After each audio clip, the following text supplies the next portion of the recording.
السلام علیکم ورحمۃ اللہ وبرکاتہ۔ آج میں آپ کو سنانے والا ہوں ایک اللہ کے ولی کا قصہ۔ سماعت فرمائیں۔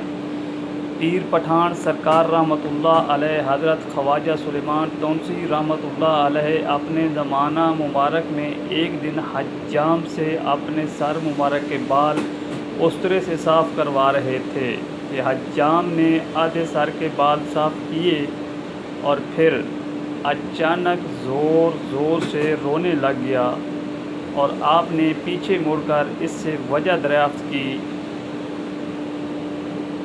حجام نے کام چھوڑ کر باادب سامنے کھڑے ہو کر اپنی داستان غم سنائی کہ حضرت میرا ایک اکلوتا بیٹا تھا جو کافی عرصہ سے گم ہو گیا، اور میرے بھائی کی بیٹی اب جوان ہو گئی ہے۔ میں نے اپنے بیٹے کی شادی اس سے کرنی تھی۔ آج میرے بھائی نے مجھ سے کہا کہ بھائی آپ کا بیٹا تو کافی عرصے سے لاپتہ ہے کہ واپس آئے یا نہ آئے۔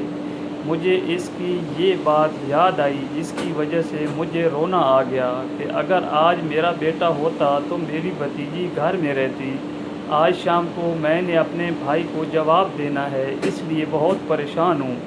حضرت خواجہ پیر پٹھان صاحب نے جب اس کی یہ حالت دیکھی تو فرمایا کہ میرے سر کے آدھے بال واپس آ کے صاف کرنا، پہلے جاؤ اپنے گھر، آپ کا بیٹا گھر آ گیا ہے، اس سے مل کر آؤ۔ حجام دوڑتا ہوا جب گھر پہنچا تو دیکھ کر حیران ہو گیا کہ بیٹا اپنی ماں سے گلے مل رہا ہے۔ پھر حجام نے اپنے گلے لگا کر پوچھا کہ بیٹا کہاں گیا تھا اور کیسے واپس آیا؟ بیٹے نے کہا ابا مجھے کچھ لوگوں نے پکڑ کر ہندوستان میں جا کر دلی میں ایک ہوٹل والے کے ہاتھوں بیچ دیا، اور مجھے گھر کا پتہ معلوم نہیں تھا کیونکہ اس وقت میں بہت چھوٹا سا تھا۔ میں جب کافی بڑا ہو گیا ہوں، آج اس ہوٹل پر کام کر رہا تھا، ایک بزرگ آیا، وہ آدھے سر سے گنجا تھا اور اس سر کے بال تھے۔ اس نے آ کر مجھے کہا بیٹا مجھے روٹی لا کر دو۔ میں نے اس کی روٹی دی۔ واپس مڑا تو پیچھے سے اس نے آواز دی کہ بیٹا روٹی بلی اٹھا کر لے گئی ہے، بھاگو اس سے روٹی لو۔ میں بلی کے پیچھے بھاگا تو مجھے بلی تو نہیں مل سکی۔ اب میں حیران ہوں کہ میں دلی سے اپنے گھر سے کیسے پہنچ گیا ہوں۔ اللہ اکبر۔